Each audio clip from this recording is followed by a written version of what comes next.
കൊണ്ടിരിക്കുകയാണ്. 2025 ഡിസംബറിന് ആൻഡ്രൂസ് മെത്താനന്റെ കാലാവധി തീരും, 75 പൂർത്തിയാവും. ഞാൻ ആലോചിച്ചു നോക്കുന്നത് ആ മനുഷ്യന്റെ ഭാവി എന്തായിരിക്കുന്ന. തൃശ്ശൂരത്തെ അച്ഛന്മാരുടെ പന്ത് കളിക്കും. അതാണ് അവിടെ സംഭവിക്കാൻ പോകുന്നത്. ജൂലൈ ഓഗസ്റ്റ് മാസത്തിൽ ഒരു സിനഡ് നടക്കാൻ പോകുന്നുണ്ട്. അത് ഫിസിക്കൽ ഫിറ്റ്നസ് ഉള്ളത്, അത് ഈ ഓൺലൈനിലെ പരിപാടിയൊന്നുമല്ല.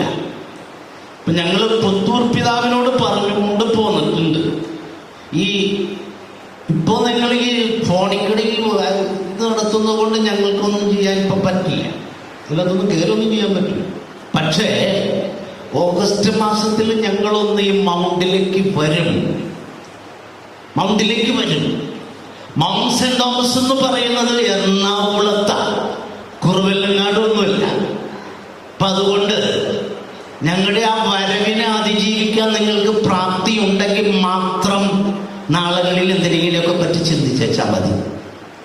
ഞങ്ങൾ അങ്ങോട്ട് സഹിച്ച് അതിൻ്റെ ഒരു മൂർധന്യാവസ്ഥയിലാണ് നിൽക്കുന്നത്.